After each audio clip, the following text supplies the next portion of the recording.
I think people just need to actually look into and actually do the proper research instead of like attacking, because like I just noticed like recently like there's like a lot of people that are just being attacked just because they don't understand the situation and understand the First Nations and understand like what we're trying to do to help not only the earth but like also to help other people.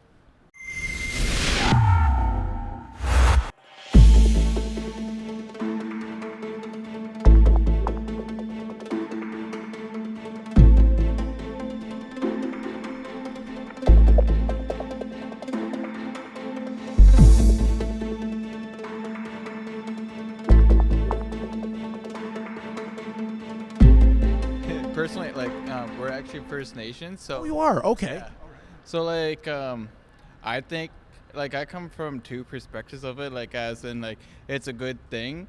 Like I'm glad that they're doing something like that to bring more attention to Canada and to like First Nations problems in that, but like also I think that it's also a sad thing that we have to go to that extreme measures to show everyone like yeah, we're still here, we still gotta there's still a lot of problems in Canada for us that we have to face, but like yeah, like And so I'm really glad to get a First Nations perspective on this, because we know that the 20 Native council bands in BC, where the Coastal GasLink pipeline is running through, 20 out of 20 are in support of it. I know there's some hereditary chiefs that have spoken out against it, but a lot of people are saying that to be against the pipeline, that's to be anti-Native, because there's a lot of great jobs with great benefits that Natives will take advantage of. What would you say to that? like yeah, even though like it could benefit them, there's also like ones who are like saying or that are against it just because it's like it's going through like sacred burial grounds, sacred places, and like even after they gave a proposal of an alternate route, they still insist of going through those sacred I guess areas.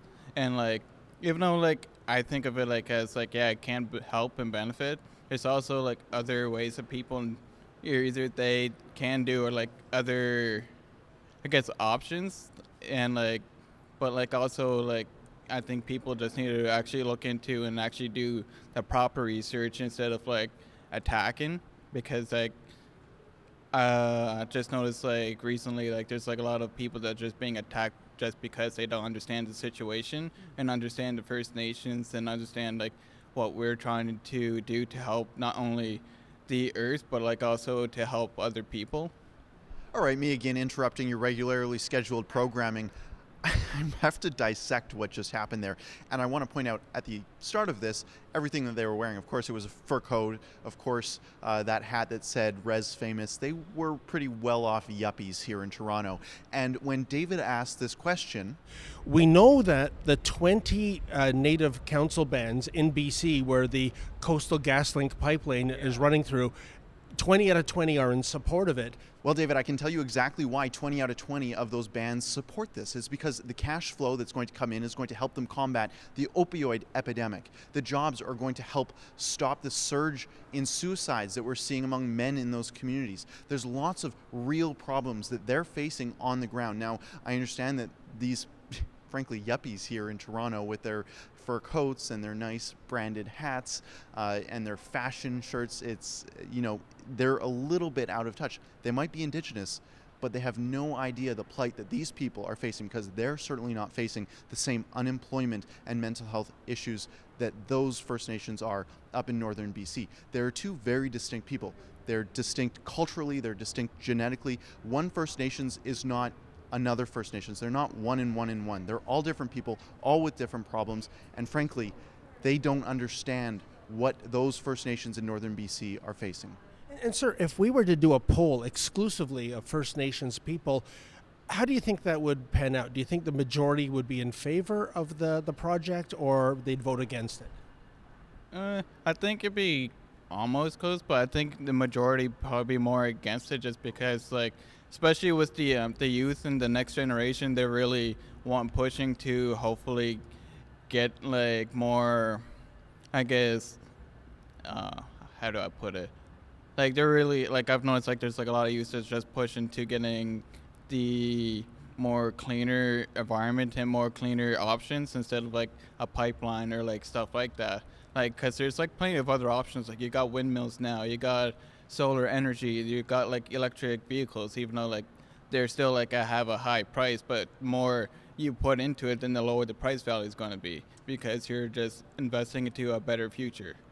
Yeah, I would argue, though, that maybe you're right. In the future, there's going to be viable alternative energy sources. But right now, we really do depend on fossil fuels, the native communities included. And isn't this, cutting off your nose in spite of your face kind of thing? Well, I guess it would just really depend on the views of the people, because there's some people like I know that's just like, yeah, like, and for us to protest against something, then we should stop using it. But also there's others like, yeah, but we're only using it because it's what we have to use instead of because we don't got the money in order to get the better resources or the cleaner resources. And ma'am, I didn't mean to ignore you. What do you think of the Prime Minister's involvement on this file? Do you think the Trudeau Liberals have handled this issue properly? No. I mean, Trudeau in 2015, he straight up said that no more of the First Nation communities would have bad water because so many of our reservations don't have clean water, but yet he's putting a pipeline through an area that is our land with so many people's disapproval. And what happens if something happens with that pipeline? It could damage more people's water, not just First Nations, but everyone's. Okay. So you yourself, ma'am, would you be against this pipeline going through the Wetaskiwin territory? Yeah, I'm completely against it. Why do you think 20 out of 20 Native band councils are in support of this project? I can't speak on that one, but what I know is just if it's going through our land, through sacred burial grounds, through places where, as shown, so many Indigenous people are saying no to it, it's not right. And one last question, sir. As your friend said, Justin Trudeau ran on a policy plank of, for example, bringing clean drinking water to all reservations. But on the Native file, I think his goals have been stretch goals, to say the very least. What is your assessment of this allegedly pro-Indigenous Prime Minister that we have? I think, personally, like, he could definitely do a lot more and done a lot more because, like, in 2015, like, he was all about, like, First Nations have to come first in order for us to be a better Canada, and we need the First Nations people. But, like, now in 2020, he's now saying, like, yeah, we might be able to help you, or, like, we might be able to give you the clean drinking water that I promised you back in 2015. And he's, like, really going against his word a lot. And, like, as a First Nations, it's something that, like, really hurts because, like, we come from a history of a government that just constantly hurts us. You know that they promise, like, yeah, we're going to help you and we need to help you. But it's like, yeah, but your last Prime Minister already said that.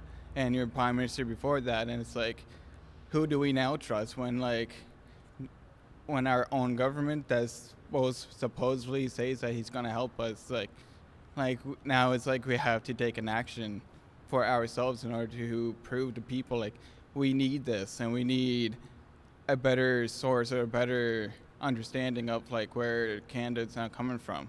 Like, we all believed in him when he first came to office, and, like, because he was like, yeah, I need to make sure that you guys are going to be there. You guys are going to get everything you need in order for myself to help you guys and for Canada to be a better Canada. But now it's like now becoming into, like, a Canada that's showing the people are actually showing its true colors, and, like, the racism and the attacks and, like, and everything.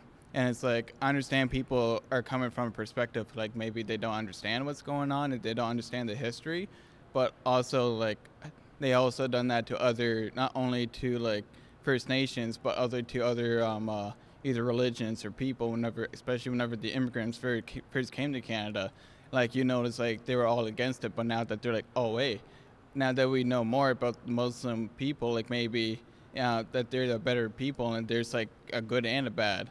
So if maybe Justin Trudeau wasn't blowing crap out his butt the whole time he was in office towards Indigenous people, maybe we wouldn't be doing all these blockades. Because if he actually stayed true to his word, we'd be able to trust him. And if he would stop letting all these cops go and arrest and tackle and put our people at gunpoint, and just sit down and talk, I think things would be much easier. It's a very interesting perspective, man, because we saw, you might recall last year, the Native woman protester from Grassy Narrows, who he mocked with a joke when she was complaining about the water quality.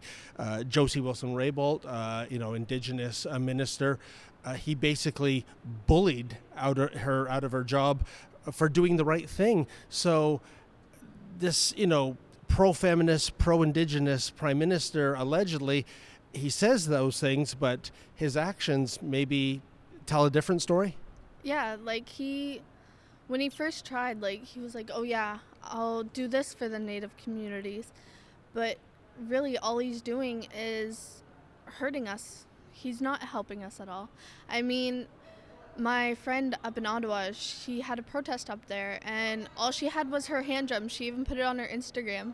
She said, all I have is my hand drum looking at a cop, and your friend there has his hand on his gun, and there are pistols up on that roof pointing down at me. When you guys are trying to talk about my protection, my safety, when I am just here standing up for what I believe in. So if he wants all this stuff to stop, get the cops away from the Indigenous people and get him to sit down and speak with the Indigenous people. Thank you again for your insight. Thanks, guys. Hey, folks, you want to make sure you don't miss a single Rebel News video? Well, YouTube has made it so that you have to ring the bell. That's that little icon in the shape of a bell. Press that, and you will get notifications of Rebel News videos as they happen.